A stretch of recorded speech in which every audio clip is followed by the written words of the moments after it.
Bonjour à tous, j'espère que vous allez bien. On va se concentrer sur la géographie, page 41 à 45, 46 à 48 et 52. Donc, on a plusieurs pages de lecture cette semaine. Ça vient contrebalancer un peu la semaine passée où il y avait un peu moins de pages de lecture. Donc, j'espère que vous êtes prêts. On va faire la lecture ensemble, puis je vais souligner aussi les endroits que je trouve importants.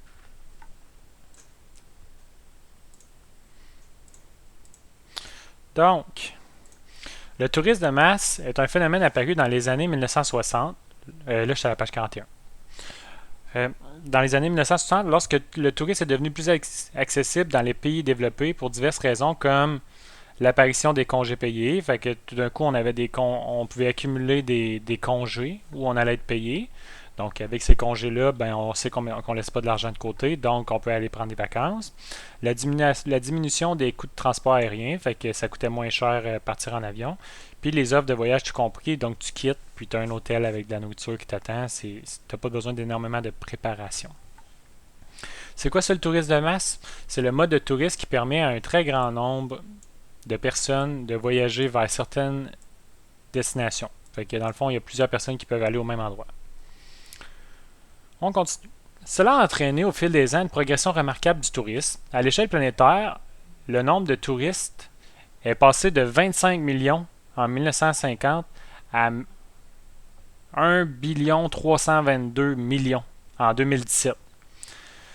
Si cette tendance se maintient, l'Organisation mondiale du tourisme prévoit que le nombre de touristes sera de 1,8 milliard en 2030, soit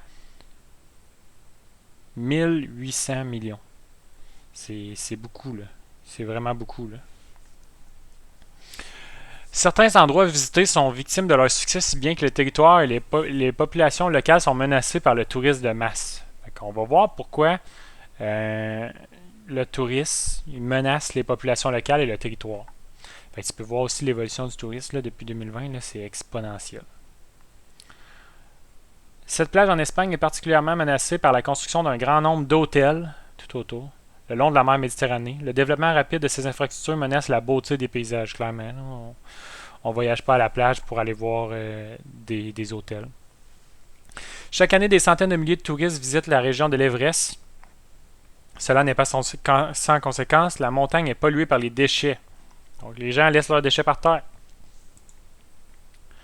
Page 42.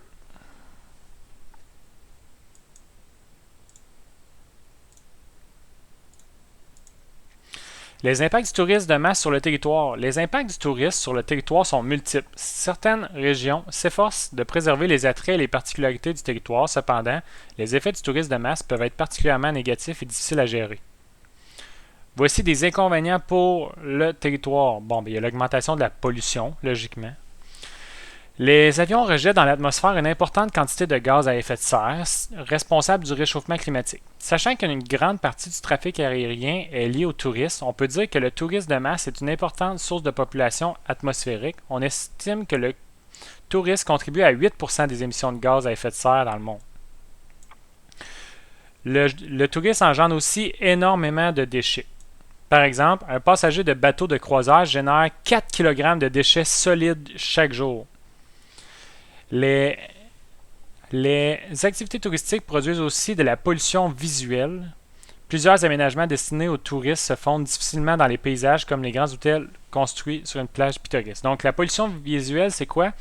C'est tous les éléments qui peuvent être dénaturer un paysage. Fait que, par exemple, si on fait un hôtel dans une belle montagne, ben, l'hôtel vient briser la vue de la belle montagne à cause qu'on a voulu faire des installations pour que les gens dorment.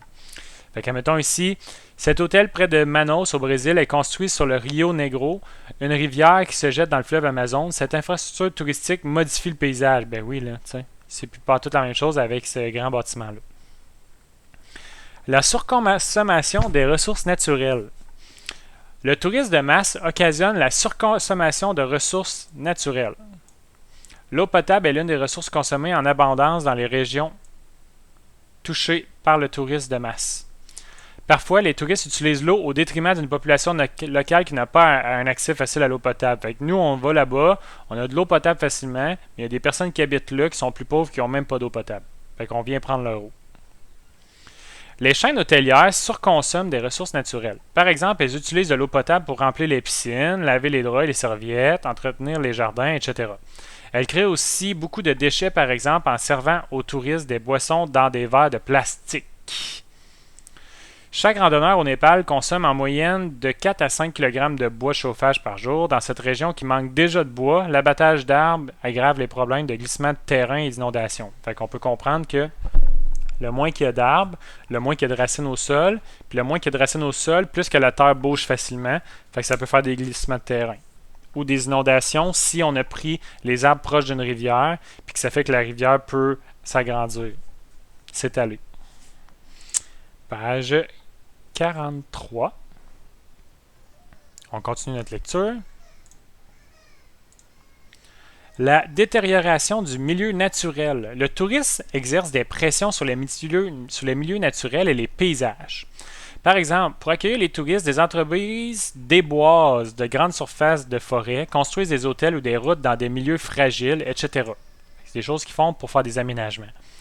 La présence d'un grand nombre de touristes provoque la dégradation de divers milieux naturels comme l'habitat de certains animaux. Fait qu'on peut briser des maisons qui étaient pour certains animaux qui habitaient là-bas. Certains établissements touristiques utilisent aussi parfois des animaux en captivité afin d'attirer les touristes. Fait qu'on va utiliser les animaux parce que c'est beau, puis là on va attirer les gens pour aller voir des tigres. T'sais, on peut voir ici là, des touristes observant un tigre de Bengale dans le parc national de Bandhavgarh en Inde. Ce tigre-là, normalement, dans sa vie, il n'était pas supposé croiser des gens. Là. Mais là, regardez le nombre de taux. Là. Donc, c'est certain qu'on vient influencer sa vie puis peut-être la détériorer. L'hôtel Atlantis à Dubaï est critiqué par plusieurs groupes pour la protection des animaux en raison de ses aquariums géants. Fait que, tu sais, on met plein de poissons qui sont... Puis il y a peut-être certains poissons là-dedans qui sont en voie d'extinction. Ben, nous, on les met dans des aquariums pour attirer des touristes. Mais il n'y a pas juste du négatif. Voici des avantages pour le territoire.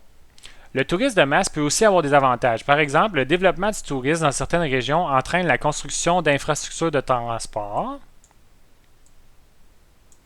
autrefois inexistantes, qui profitent alors à la population locale. Fait que peut-être que sans le tourisme, les gens n'auraient même pas un aéroport. Mais là, ils en ont un parce que, à cause du tourisme, c'est important d'en avoir un. Le tourisme incite parfois les régions à mettre en place des mesures pour conserver leur attrait.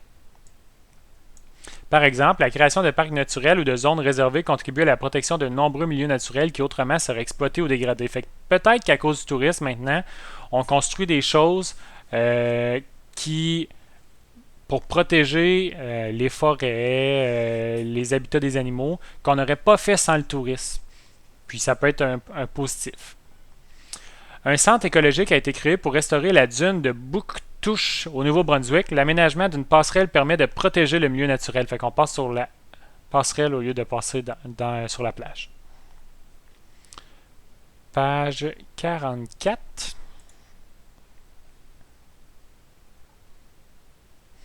Donc, page 44, c'est des exercices. Page 45, des exercices encore. Page 46, on continue. De la lecture. Donc, page 46, je vais continuer. Les impacts du tourisme de masse sur la population. Le tourisme est une activité qui mobilise de nombreux acteurs. Fait que le tourisme, dans le fond, ça demande la participation de plusieurs personnes. Ça demande la participation des personnes qui travaillent en contact avec les touristes, des entreprises qui offrent des services aux touristes et des organismes gouvernementaux qui établissent des lois pour maintenir l'équilibre entre la fréquentation des lieux touristiques et la conservation du territoire. Donc, le gouvernement n'a pas le choix de créer des lois pour s'assurer que, oui, on attire le plus de touristes possible, mais en même temps, on ne brise pas l'habitat des animaux ou l'environnement de notre pays. Fait qu'il faut trouver le juste milieu où on a le plus de touristes possible, mais qu'on brise le moins possible notre environnement.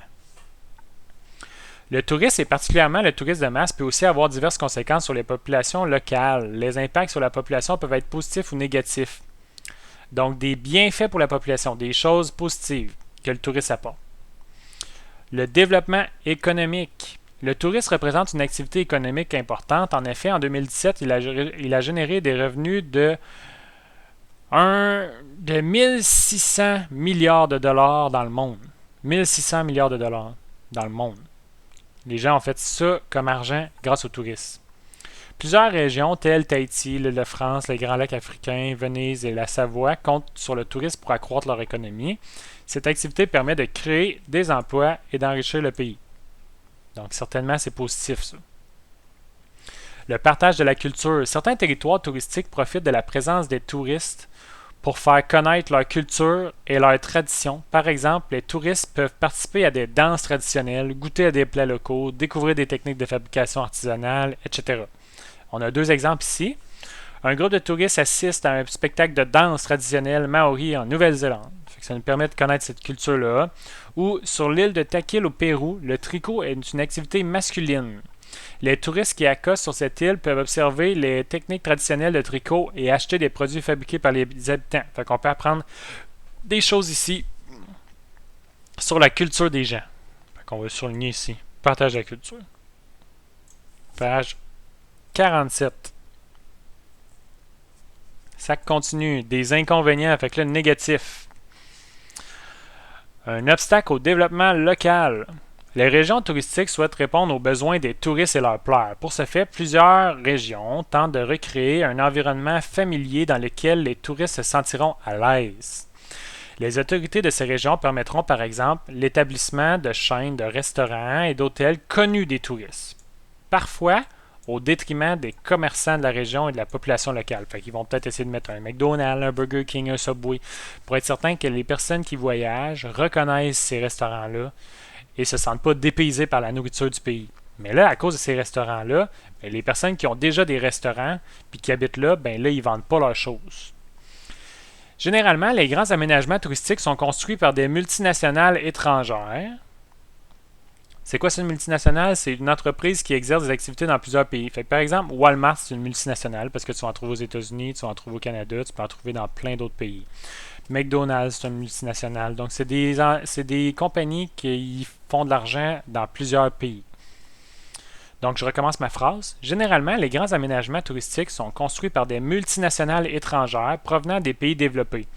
Une grande part des profits générés par ces installations reviennent alors aux propriétaires étrangers. Fait que, mettons que moi, là, je suis au Canada puis je m'achète du McDo, là, c'est sûr que je donne de l'argent au propriétaire qui est aux États-Unis. Fait que c'est un peu la même chose. Les gens qui font du tourisme, ils vont aller payer des affaires de McDonald's en République dominicaine.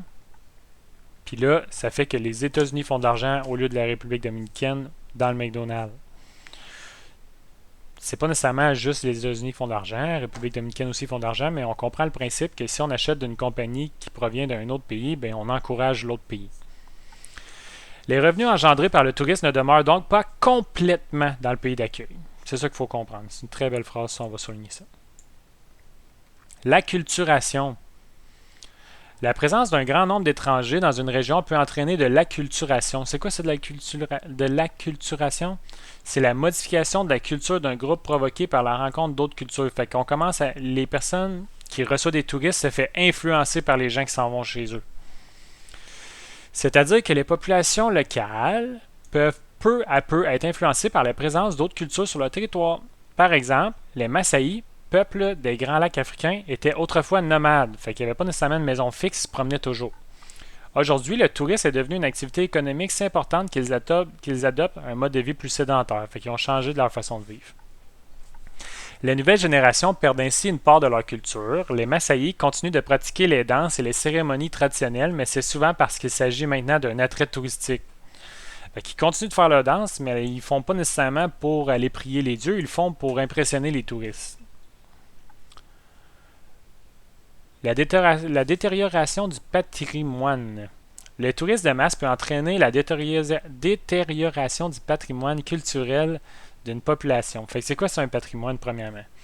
Le patrimoine, c'est un héritage du passé qui mérite d'être conservé en raison de sa valeur. Fait que c'est quelque chose qui est à nous, puis c'est culturel, puis on essaie de le garder parce que ça fait partie de notre patrimoine, ça fait partie d'un peu de la raison pourquoi on est québécois, de la raison pourquoi on est africain, etc.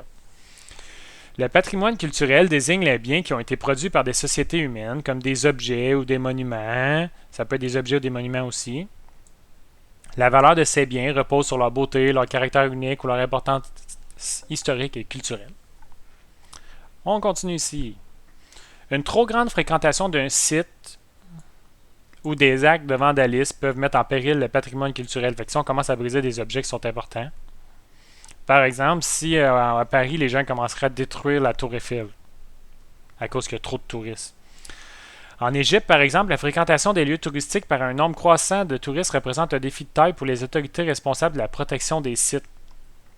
Tu pourrais voir, par exemple, en Afrique, en Égypte, je veux dire, les pyramides qui commencent à briser à cause qu'il y a trop de touristes. Regardez ici, un touriste a fait des graffitis sur un mur du temple d'Amenhotep III, un monument vieux de plus de 3000 ans. Il a fait des graffitis là-dessus. C'était pas très brillant comme idée. Page 48. Donc, page 48, on a des exercices. Puis, à la page 52 aussi, on a des exercices. Donc, la page 52, c'est une synthèse. Donc, c'est certain qu'il va peut-être falloir aller voir dans les pages précédentes pour bien la compléter. Mais on garde le courage. Si on a des questions, on vient se connecter pendant le live. Ça va me faire plaisir de vous aider à répondre à vos questions. Puis, c'est ça pour le cours de géo de cette semaine. J'espère que vous allez bien. J'espère que vous êtes en forme. On garde le sourire puis on travaille fort.